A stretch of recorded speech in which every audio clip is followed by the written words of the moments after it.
My name's Kenny Dial, and welcome to Season 2 of the Scuba Diving Podcast.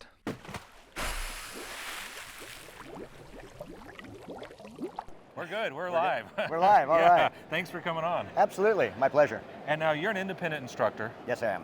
in Venice, Southwest Florida, Venice Dive Center. Right. You do private classes and you lead trips.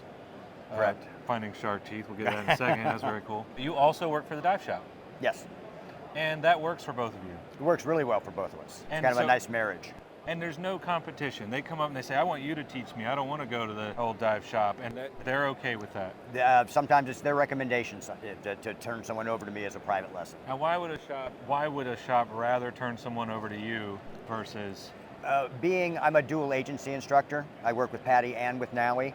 Being a NAUI shop, if someone's strictly looking for a PADI lesson or a PADI enrichment to their course, and that's something they can't offer, they just say, well, we have Shawn here, he can also take care of you. We all know that shops usually kind of have to go with one agency. They're sort of kind of have to for Right. business reasons. Not always. So you offering another agency lets the shop add value to their students if they need to. Right. And just one more thing we can offer to keep our clientele satisfied. And they don't feel like having two different agencies is a conflict of interest. Not at all. Actually, it's almost a benefit to the store. Why is that?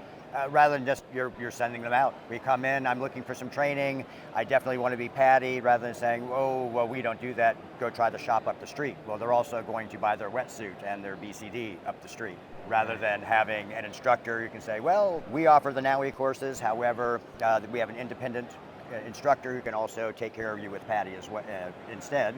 That keeps the customer there in the store. When you do private classes, you probably bring them to the shop that you're affiliated with to buy their equipment, right? Correct. And that helps the shop.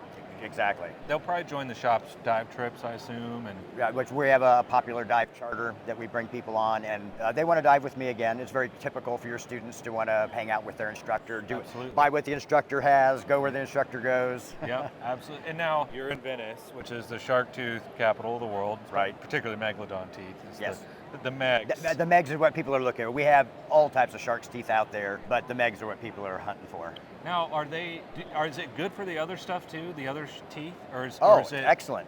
okay there? I would love to find a good Mako, and we do get those out there too. We have Makos, less common great white sharks, but there's tigers and sand sharks. Hemipriestus are out there, so there's the snaggletooth shark. A lot of different types. Snaggletooth shark. Is that real? Yeah, snaggletooth. Yeah, it's called snaggletooth. Also the Hemipriestus. It's that nice curved, serrated. No, I'll get just as excited finding one of those, the Megs. But most of our clientele want those Megs. They want the Megs. Yeah. I've heard them when they're real big called smokers. Yeah, that's a smoker. Why is it called a smoker? Just smoking hot. Oh, it's just amazing. Yeah. Yeah. Sizzle. Other shark teeth. Now, I've seen some big ones, like you said, great white, tiger sharks, things like that. Right. Makos. Like, is it still the capital of the other teeth there in Venice? Yes. Okay, so it still beats. Yeah, the geology of Florida, we have like a shelf that has exposed itself, and all of these teeth from 200 million years ago are littering the floor. And now, why are there so many shark teeth there? It was a rookery for the megalodons back hundreds of millions of years ago. So they had castles. Yeah. What's a rookery? A rookery, where the pups were born. Okay. So they would come down south, that's where they would migrate to, have the younger sharks, and then go up north where you now find the larger teeth in Georgia and in the river systems. So they'll get up to 7-inch teeth. We don't really exceed 6, and usually around 5, 5.5. Okay, I've had many videos on our channels about Venice being the shark tooth capital of the world. Right. And now occasionally I'll get someone to say, nope. They'll say there's a place in Georgia, South Carolina. I see a couple other ones. Do you know what those are? There's one in South Carolina I hear a lot about. Well, I know there's a lot of black water diving. Peace River is a real popular spot. I have not done a lot of river diving, so I'm not super educated in that one. But if you Google shark tooth capital, Venice just floods. It just comes up. You walk down the beach, you come back with a handful of teeth. You go for a dive, you get 2 handfuls and a megalodon. And these are charters. We have 4, 5, 6 charters that go out every single day. Every day it's diveable, and they come up with a half dozen to a dozen megalodons, and everyone has a handful of what we call jewelry teeth, because they're about the size that are used in jewelry. And so you do a lot of teaching. This seems to be what a lot of people get certified to do. Right. I want to get certified and go out and find a Meg. Is that a lot of your clients? We have a customer, I was out with him on the boat on his 187th dive, 185 of them were on our boat. I said, boy, you know, the Keys are only a couple hours from here. We can go to the East Coast and do some drift diving. Just, do they have teeth? So they don't care about the blue, because Venice is not known for pretty water. No, we're low visibility, low depth type of diving. So It's all about the teeth, yeah. So you're usually in 25 to 30 feet of water for our tooth hunts, which does give you 2 hours per tank. Wow. If you're good with your air. And then we do a 2-tank dive, so you're spending 4 hours there covering the bottom. Wow. And coming up with just bags full of teeth. It's crazy. It's amazing how much you can find. And that's an ideal first dive after someone gets certified. There's nothing wrong with saying, hey, I want to get scuba certified, to go out and find smokers. I do my check dives. The 4th dive is a Megalodon hunt. As we go out on the charter, go down, and that's where we're spending our time doing our last dive, is doing a tooth hunt with me. I take them out there, show them what kind of bottom to look for, how to do it, and just start handing them teeth as we're going along. And that's their final checkout dive. That's their final checkout dive. So they got the skills over with, and the other dive, the pool, the first Right. dive. We might have SMBs to take care of, or something minor to catch up, but usually that last dive is just all fun. You can go meg hunting as your final checkout dive. Exactly. Well, cool, man. That sounds fun. I have one more question before we close. Okay. Do you have an opinion when you started teaching that has changed between when you started to now, that has done a 180?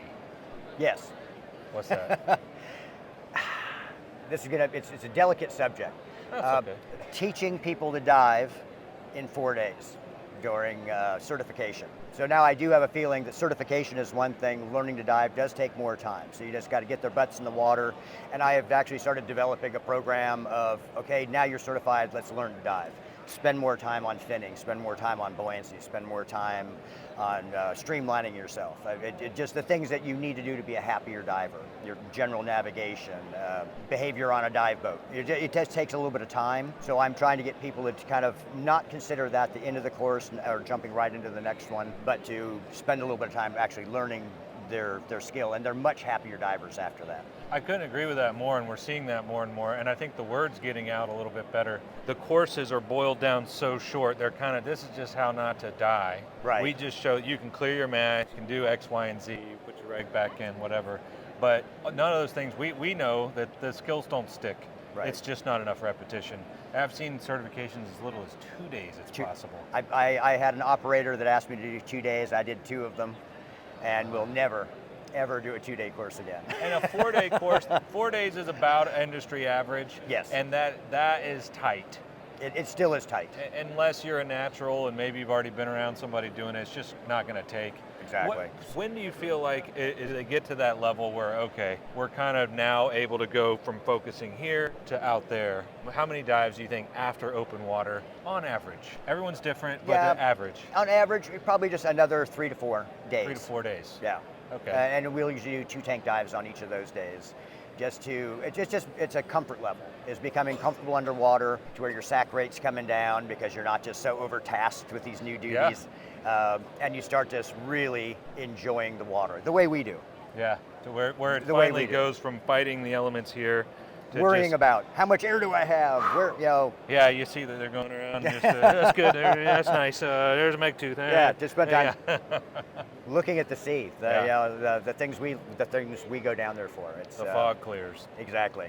Well, Shawn, awesome. Nice talking to you. Excellent talking with you. Yeah, thanks for coming on. My pleasure. All right. Hope to do it again.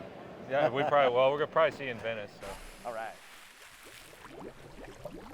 Thanks for listening or watching if you're on one of the supported video platforms. If you want all things Sweetwater, like a signed copy of my children's book, merch like this shirt or the hat, online courses, or if you want to advertise for your dive facility, if you just want to follow us, go to sweetwaterscuba.com. You can follow my TikTok at Kenny_Dial, KENNY_DYAL. Our Instagram account, Sweetwater_Scuba. Of course, the Down to 60 channels on all major platforms, and everything else we're doing to lift the underwater world. Thanks for being here, and let's show the rest of the world the rest of the world.